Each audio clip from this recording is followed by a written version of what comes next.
जो traders loss ले रहे हैं ना, ये मैसेज उनके लिए है। ये वीडियो उनके लिए बना रहा हूँ। अब लोग कहते हैं लॉस हो रहा है, लॉस होता है, लॉस होता है। अब कब तक लॉस होता है? कब तक? आपने 2 साल गुजार दिए, 3 साल गुजार दिए, 4 साल, कुछ तो चीज़ सीखी होगी कि नहीं, कि बस वही है। मैं फर्स्ट ईयर में समझ सकता हूँ, हमें नॉलेज कम होता है। सेकेंड ईयर में, थर्ड ईयर में समझ सकते, 3 साल तक समझ सकता, उसके बाद नहीं। क्योंकि 3 साल तक कुछ ना कुछ तो मैच्योरिटी आ ही जाती है कि मुझे ये चीज़ नहीं करनी है। ना करने से आपका लॉस नहीं होता है। जो एक्चुअल लॉस क्या होता है पता है? हम लोग ज़बरदस्ती कुछ चीज़ें करते हैं जो वैलिड नहीं होती। बस एक बोलते हैं ना, मुझे लगता है इसके लिए मैं बाय करूँगा, मुझे लगता है मार्केट 30,000 जाएगा, मुझे लगता है बैंक निफ्टी 40,000 जाएगा, मैं पुट ले लूँगा, मैं कॉल लूँगा। ये मुझे लगने से हम लोग ने जितनी भी गलतियाँ की है ना, उसके वजह से हमें लॉस होता था। लेकिन जब समय गुजरने के बाद, नॉलेज लेने के बाद, हम जो दिखता है चार्ट पर वही एक्ट करते हैं, तो लॉस होने का रीज़न नहीं हो सकता। और जो कहते हैं मुझे लॉस होता है, तो शायद वो, अब उनको समझा नहीं सकता हूँ मैं। एक लिमिट होती है समझाने की, उसके बाद नहीं। शायद फिर वही वो गलती रिपीट कर रहे होंगे। गोल्ड का एग्जांपल मैं आपको बता देता हूँ। अब ये देखो, डेट 26 में ये गोल्ड का ग्लोबल चार्ट है। अब इस चार्ट को आप अगर देखो तो क्या दिख रहा है आपको? ये प्रीवियस ट्रेंड क्या है? ये जो पिछला ट्रेंड है ये निगेटिव है। उसके बाद एक ट्रायंगल बना है, एक पेनेंट पैटर्न जिसे कहते हैं। तो ये जो पैटर्न होता है, ये कंटिन्यूएशन पैटर्न कहते हैं इसको। क्या कहते हैं? कंटिन्यूएशन पैटर्न, जो ट्रेंड का कंटिन्यू करेगा। तो पिछला ट्रेंड अगर निगेटिव है तो इसके बाद ट्रेंड क्या होगा? निगेटिव ही रहेगा। इसके बाद मतलब क्या होगा? गोल्ड नीचे ही जाएगा। तो आप मुझे बताओ, अगर ये चीज़ आपको पता है, ये पैटर्न पता है, ये कॉन्सेप्ट पता है, तो आप यहाँ पर बाय करोगे क्या? सिंपल सा सवाल है। अगर मैं बायर हूँ तो मैं यहाँ पर बाय नहीं करूँगा, क्योंकि मार्केट क्या करेगा? नीचे जाएगा। ये था MCX का चार्ट, आप देखो। ठीक है, यहाँ पर भी ट्रायंगल दिख रहा है, ट्रायंगल ब्रेकडाउन हो गया नीचे की तरफ। आप बाय करोगे क्या? मुझे बताओ। अब मैं अगर यहाँ पर बाय करूँ और मार्केट नीचे जाए, और मैं कह दूँ कि मैं बाय कर रहा हूँ और मार्केट नीचे जा रहा है, तो यार गलती किसकी है इसमें? नॉलेज तो आ गया ना, ये तो नॉलेज है ना कि यार यहाँ पर बाय नहीं करना है। शॉर्ट की छोड़ो, ट्रेड की बात नहीं कर रहा हूँ। यहाँ पर मैं ये बात कर रहा हूँ कि आपको अगर बाय करना है और आप ये सिस्टम ये देख रहे हो कि आपके सिस्टम में बाय नहीं दिख रहा है, तो आपको क्या करना पड़ेगा? यहाँ पर आपको इग्नोर करना पड़ेगा, वेट करना पड़ेगा। आपको खाई गड़ी पड़ी नहीं करना पड़ेगा, हर ट्रेड के पीछे भागना नहीं पड़ेगा। आपको देखना पड़ेगा क्या है ये शॉर्ट का अपॉर्चुनिटी है, या तो मुझे शॉर्ट करना है अगर शॉर्टर हूँ तो, और अगर मैं बायर हूँ तो मुझे यहाँ पर वेट करना है। ठीक है ना, ये पूरा स्ट्रक्चर कंप्लीट होने का। ये देखो क्या होता है ये फॉर्म। अब आगे का ये कॉन्सेप्ट देख लेते हैं, जैसे कि ट्रेंड बेस्ड फिबो एक्सटेंशन। तो जब हम इसको लगाते हैं, हाई से लो पे लगा दिया, इस हाई से आए आप नीचे, फिर रिट्रेस हुआ यहाँ तक, फिर आपको नीचे के लेवल्स मिल जाते हैं। ठीक है, अब ये टेक्निकल एनालिसिस आपको आ चुका है कि ट्रेंड को अगर देखना है कहाँ तक जाएगा, वो आपको इससे पता चलेगा। अब यहाँ पर ये लेवल क्या आ गया? 153,428 आया, और अब देखिए कहाँ पर होगा। 153,428 लो देखो आप, 153,451। तो अगर आप मुझे बताओ कि ये पता है कि इस लेवल पे आके शायद मार्केट बाउंस करेगा, या फिर शॉर्टर का टारगेट यहाँ पर कंप्लीट है तो शॉर्टर शॉर्ट्स बुक करेंगे, तो मुझे ये देख के शॉर्ट नहीं करना है। ठीक है, पहले तो मैंने बायर की बात की कि यहाँ पर मुझे बाय नहीं करना है। ठीक है, तो मुझे लॉस तो होगा ही नहीं अगर मैं बाई ही नहीं करूँ तो। और ये पता है कि अब गिरते हुए दिख रहा है मार्केट, यार अभी शॉर्ट कैसे करें? तो दिमाग में आता है ना कि गिर रहा है तो शॉर्ट करो। लेकिन जब आपको ये पता है कि आपने ये सीखा है कि ये इक्वलिटी लेवल पर आ चुका है, तो अब मैं शॉर्ट नहीं कर सकता क्योंकि शायद ये बाउंस कर सकता है। तो आप क्या करोगे, रुक जाओगे और वही चार्ट पे देख लेते कि गोल्ड ने वहाँ पर क्या किया।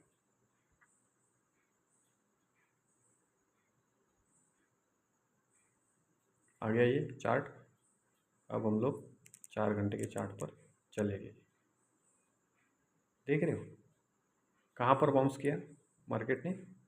ये देखो लो क्या है 153,451 एग्जैक्ट यहाँ से बाउंस किया। तो मुझे बताओ आपको लॉस कैसे होगा भाई। यार आपको मार्केट का नॉलेज आ गया, इस बिज़नेस को आपने समझा, इस धंधे को समझा कि मुझे यहाँ पर बाय नहीं करना है, यहाँ पर शॉर्ट नहीं करना है, तो लॉस कैसे कैसे हो सकता है लॉस।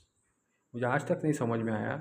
ये तो मैं एक ट्रेड का एग्जांपल दे रहा हूँ कि अगर मैं ट्रेड ना लेके भी मार्केट में टिक सकता हूँ। मार्केट में टिकना है ना, आप अगर बायर हो तो आप यहाँ पर वेट करोगे, आप सेलर हो तो भी आप यहाँ पर आप शॉर्ट नहीं करोगे।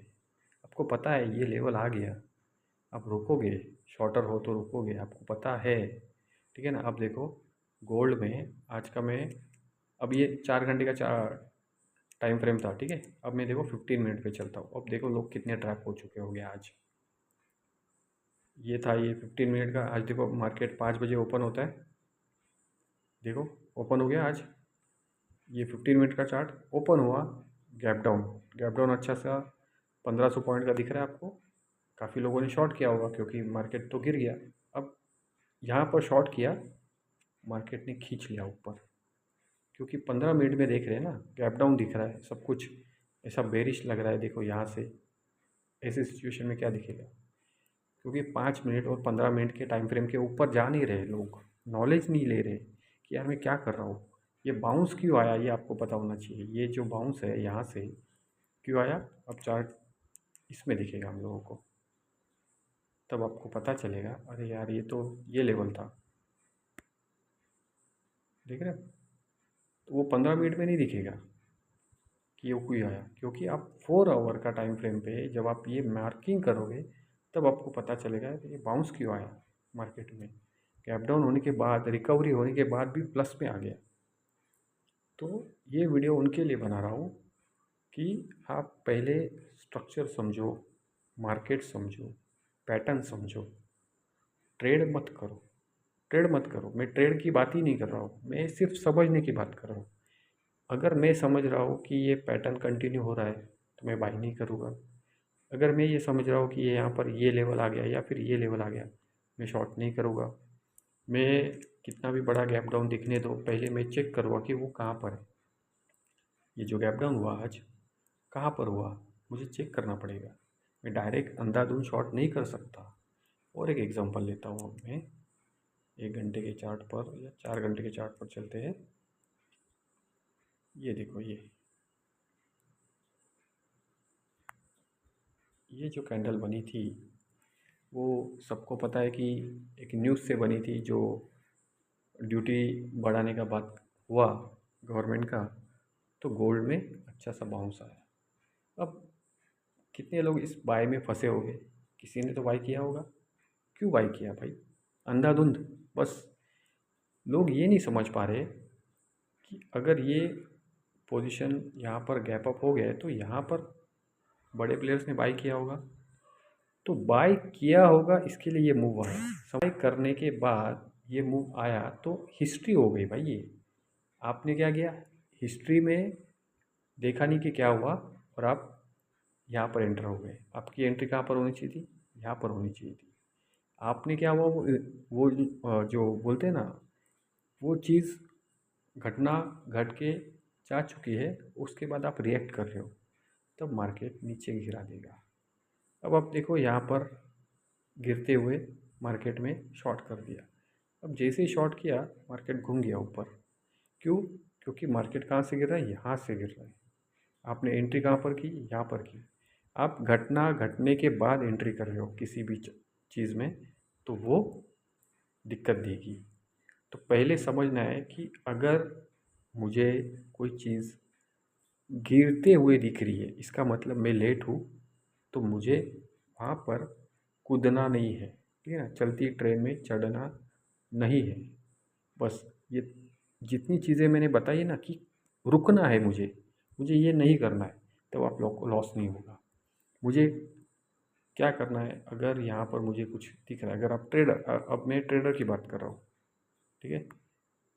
तो यहाँ पर कुछ तो हुआ है, तब जाके ये मूव आया है। तो यहाँ पर क्या हुआ, वो मुझे नॉलेज लेना है और यहाँ पर मुझे एंट्री करनी है, ठीक है? दूसरी चीज़, अगर मैं शॉर्टर हूँ, तो जैसे कि मुझे शॉर्ट कहाँ पर करना है, यहाँ पर शॉर्ट करना है, कि मुझे पता चल गया है कि ये ट्रेंड निगेटिव में जाएगा, तब मुझे यहाँ पर शॉर्ट करना है, मार्केट ने मूव देने के बाद नहीं, ठीक है ना? सेम चीज़ यहाँ पर कुछ तो हुआ है, तब जाके ये मूव आया। तो मेरी स्टडी क्या होनी चाहिए, यहाँ पर बाय करने की, और मेरी स्टडी ये होनी चाहिए यहाँ पर शॉर्ट करने की, तब जाके मुझे प्रॉफिट होगा। मूव आने से पहले अगर मैं एंट्री कर रहा हूँ तो मैं ट्रेडर हूँ, या तो मैं गैम्बलर हूँ। सिंपल सी बात है। Thank you.